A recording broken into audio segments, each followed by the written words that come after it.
अब तो 15 मिनट की कक्षा बचेगी। तो चलिए 8वें नंबर का छंद अपन शुरू करते हैं 6वीं डाल में।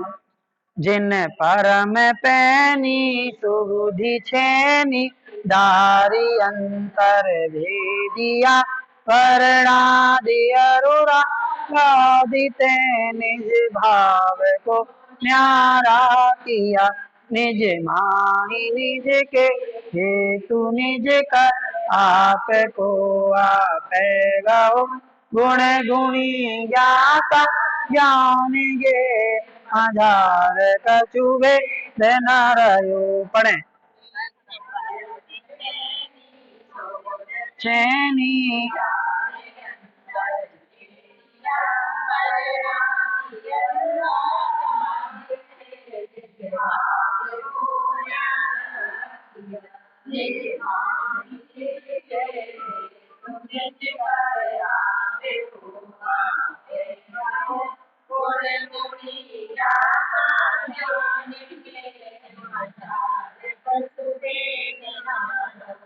अब क्या है स्वरूपाचरण, अभी आगे पूरा स्वरूपाचरण चारित्र बता रहा है। हमने पहले भी आपसे कहा कि स्वरूपाचरण चारित्र जो नाम यहाँ पर आया है, ये स्वरूपाचरण चारित्र नहीं है, ये केवल स्वरूपाचरण है।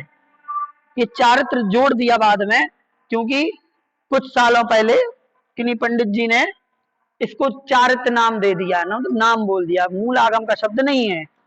अकेला स्वरूपाचरण पंडित दौलत राम जी ने स्वरूपाचरण कहा है, सुनिए स्वरूपाचरण। अब स्वरूपाचरण चारित्र नहीं कहा। हाँ, ये स्वरूपाचरण है। स्वरूपाचरण का मतलब स्वरूप का आचरण, स्वरूप का आचरण, स्वरूप आत्मा के स्वरूप में आचरण करना, मतलब आत्म स्वरूप में लीन होना, उसका नाम हो जाएगा स्वरूपाचरण। ठीक, तो उस स्वरूपाचरण को ही स्वरूपाचरण चारित्र बोला जाने लगा, जो कि चारित्र कोई है नहीं। ठीक है, तो क्या है वो, तो ये है कि जिन परम पैनी सुबुधि छेनी। जिन मतलब जिन्होंने, मतलब जिन बीतरागी मुनिराज ने, मतलब जिन मुनिराजों ने परम पैनी मतलब अत्यंत पैनी तीक्ष्ण, सुबुधि छेनी, सुबुधि मतलब सम्यक ज्ञान, सम्यक ज्ञान रूपी छेनी को दारी अंतर भेदिया, अंतर डाल करके मतलब अंतरंग में धारण करके। छेनी से क्या करते हैं, हाँ, पत्थर से, पत्थर को छेनी से अपन जब प्रहार होता है तो उसका जो अपशिष्ट पदार्थ है, पत्थर है, वो अलग हो जाता है और मूर्ति निखर जाती है, बाहर प्रकट हो जाती है। ऐसे ही ये सम्यक ज्ञान रूपी छेनी को अंदर डाल करके और भेदिया, और दोनों को अलग अलग कर दिया है। किसको अलग कर दिया है, ये आगे बता रहे हैं। वर्णादि अनुरागादि निज भाव को न्यारा किया। वर्णादि, वर्ण आदि, स्पर्श रस गंध वर्ण जो है ना, ये वर्णादि से ले जाएंगे। तो वर्णादि अनुराग आदि और राग आदि से। वर्ण आदि स्पर्श रस गंध वर्ण ये किस में पाए जाते हैं, पुद्गल में। तो पुद्गल का मतलब यहां पर ले लो कर्म, पुद्गल कर्म मतलब द्रव्य कर्म, और राग आदि मतलब भाव कर्म। तो मतलब कहने का ये है कि द्रव्य कर्म और भाव कर्म से निज भाव को, अपने स्वभाव को न्यारा किया, अलग कर दिया। मतलब जैसे इतनी बड़ी चट्टान होती है, पत्थर होता है, उस पे जो कुशल कारीगर होता है वो छेनी को बीच में लगा करके हथौड़ा मारता है तो बड़ी से बड़ी चट्टान यूं टूट जाती है। आप लोगों ने देखा है कभी ऐसे तोड़ते हुए, देखा है? और कोई ने देखा है? इतनी बड़ी चट्टान होगी, कितनी बड़ी चट्टान, इतनी चौड़ी है, उसको दो फाड़ करना है, और कहा है इतनी सी छेनी है, इतनी सी छेनी, ज्यादा बड़ी भी नहीं, सिर्फ इतनी सी, और हथौड़ा है, हथौड़ा थोड़ा बड़ा होता है। ठीक, बस उतनी छेनी से वो क्या करते हैं कि इतना बड़ा चौड़ाई है ना, तो वो थोड़ा थोड़ा फिर गड्ढा करते हैं, इतना इतना था, एक लाइन में बिल्कुल करते चले जाएंगे, लाइन लाइन लाइन करते चले जाएंगे। एक बार हो गया, फिर उस पर दूसरी बार करेंगे तो और गहरा गड्ढा हो जाएगा, फिर तीसरी बार फिर दूसरी छेनी हो तो मोटी सी, उस छेनी को डाल करके फंसा करके, और जो ऊपर से जोर का हथौड़ा मारते हैं, 2-3 जगह मारते हैं तो चट से पत्थर अलग हो जाता है। इतना बड़ा चौड़ा, इतना मोटा पत्थर, कोई सोचेगा कि कैसे अलग हो गया। ऐसे ही कुशल मुनिराज जो होते हैं, वो मुनिराज सम्यक ज्ञान रूपी छेनी को अंतरंग में धारण करते हैं और द्रव्य कर्म और भाव कर्म से अपने निज स्वभाव को, अपने आत्मा को उनसे अलग कर लेते हैं। मतलब भेद विज्ञान छेनी, मतलब भेद विज्ञान रूपी छेनी, सम्यक ज्ञान रूपी छेनी, तो भेद विज्ञान से निज भाव को न्यारा कर लेते हैं अन्य चीजों से। फिर क्या होता है, निज माही निज के हेतु, निज माही मतलब अपने आप में। अब देखो, ये स्वरूपाचरण की बात हो रही है। अब स्वरूपाचरण में अपने आप से कहीं दूर भागना ही नहीं है, जो काम होगा आत्मा ही में होगा। निज माही मतलब अपने आप में, अपनी आत्मा में। निज के हेतु मतलब अपनी आत्मा के लिए, अपनी ही आत्मा में, अपनी ही आत्मा के लिए। निज कर मतलब अपनी आत्मा के ही द्वारा, खुद ही के द्वारा। हाँ, आपको आपे गहो, और आपको मतलब अपने आप को आपे गहो स्वयं ही ग्रहण करता है। हाँ, अपने आप को ग्रहण करता है। तो क्या हुआ, अपनी आत्मा में, आत्मा के लिए, आत्मा के द्वारा, आत्मा को आत्मा से ग्रहण करता है।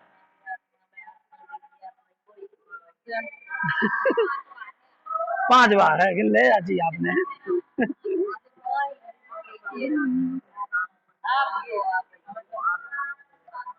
लगाओ 6 का अर्थ एक बार। निज माही अपने आप में, निज निज निज माही निज के हेतु मतलब अपने आप के लिए, अपने आप में, अपने आप के लिए। निज कर अपने आप के द्वारा, आपको अपने आप को आपे गहो आपको ग्रहण करता है।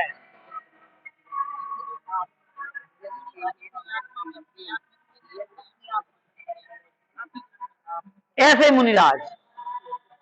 और क्या होता है फिर जब ऐसा हो जाता है, जब ऐसी कंडीशन बनती है तो क्या होती है, गुण गुणी ज्ञाता ज्ञान गे मझार कछु भेद न रहो।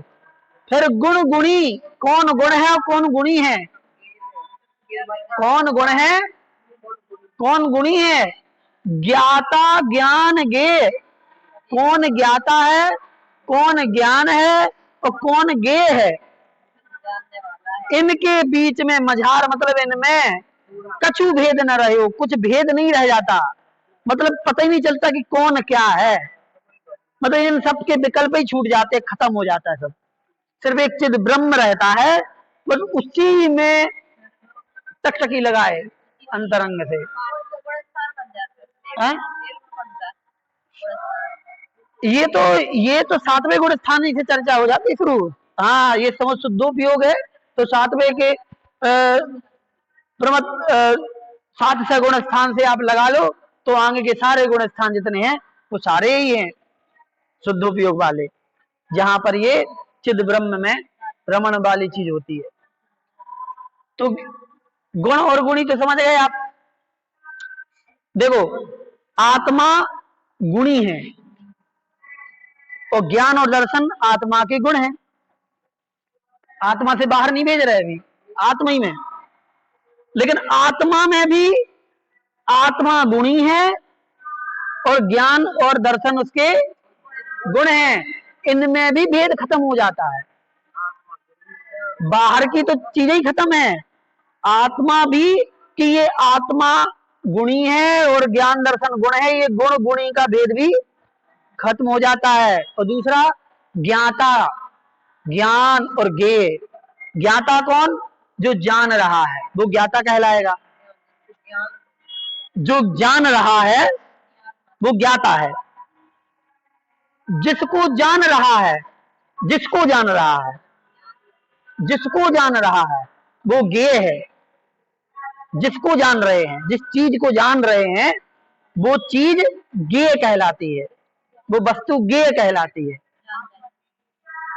हाँ कुछ भी, हाँ, वही तो, ज्ञेय मतलब जानने योग्य वस्तु, तो ज्ञेय मतलब वो वस्तु, और तीसरा बचा ज्ञान, मतलब जानने का साधन जो होता है वो ज्ञान होता है। ज्ञान साधन है, ज्ञान क्या है, साधन है। तो ज्ञाता, ज्ञेय और उसका साधन जो है वो ज्ञान है। इन सब में भेद खत्म हो जाता है, कोई अंतर नहीं रहता, वहां कोई विकल्प ही नहीं रहता, मात्र ज्ञाता दृष्टा रह जाते हैं। तो ये रहता है, ठीक है। तो जिन परम पैनी सुबुधि चैनी धारी अंतर भेद या वर्णादि अनुरागादि ते निज भाव को न्यारा किया, निज माही निज के हेतु निज कर आप को आपे गहो, गुण गुणी ज्ञाता ज्ञान गे मझार कछु भेदन। ये स्वरूपाचरण चारित्र है। आगे चलें, अगला, जहाँ ध्यान ध्याता ध्येय को न विकल्प बच भेदन, जहाँ चिद भाव कर चिदेत करता चेतना क्रियाता, तीनों अभिन्न अभिन्न शुद्ध उपज्ञ की निश्चल दशा प्रगति, जहाँ मृग ज्ञान व्रत ये तीन धाये कैलसा। पढ़े एक बार,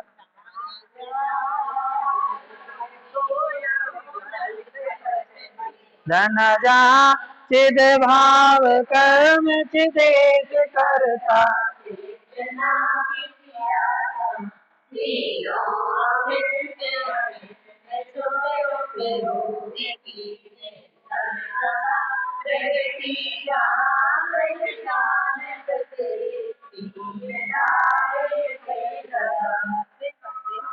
फिर वही अलग शब्दों में बताया जा रहा है, इसको कल और अच्छे से देख लेंगे, अभी 2 मिनट बचे हैं।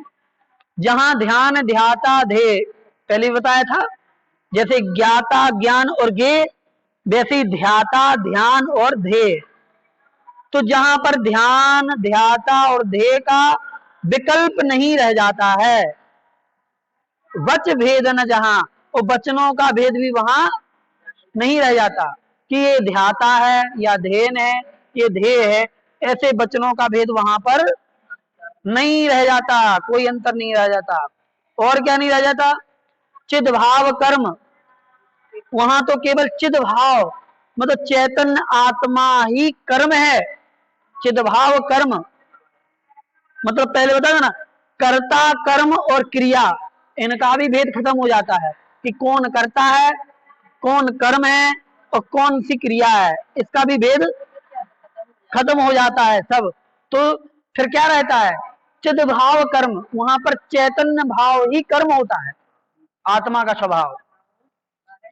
चिदेश कर्ता, और आत्म स्वभाव ही कर्ता होता है, और चेतना क्रिया था, और चेतना ही क्रिया होती है। वही वहां पर जो चैतन्य है, आत्मा का स्वभाव है, वही कर्म है, वही कर्ता है, वही क्रिया है, और तीनों अभिन्न अखिन्न सदुपयोग की निश्चल दशा। और ये तीनों ही वहां पर कैसे नजर आने लगते हैं, अभिन्न। अभिन्न मतलब एक दूसरे से अलग नहीं है, भिन्न नहीं है, अभिन्न मतलब एक ही सब नजर आने लगते हैं। शुद्ध उपयोग की निश्चल दशा, ये शुद्ध उपयोग की निश्चल दशा होती है। शुद्ध शुद्ध उपयोग भी चंचल भी हो सकता है कि हुआ और छूट गया, लेकिन जब निश्चल दशा मिलती है तो वो निश्चल दशा में ये तीनों का भेद खत्म हो जाता है। और ये कहाँ पर प्रकट होता है, ऐसे जब जब ये प्रकट होता है शुद्धोपयोग, तब सम्यक दर्शन, सम्यक ज्ञान और सम्यक चारित्र, दृढ़ ज्ञान व्रत, ये तीनों भी एक ही नजर आने लगते हैं, इनमें भी कोई अंतर नहीं रहे। निश्चय कहलाते क्या?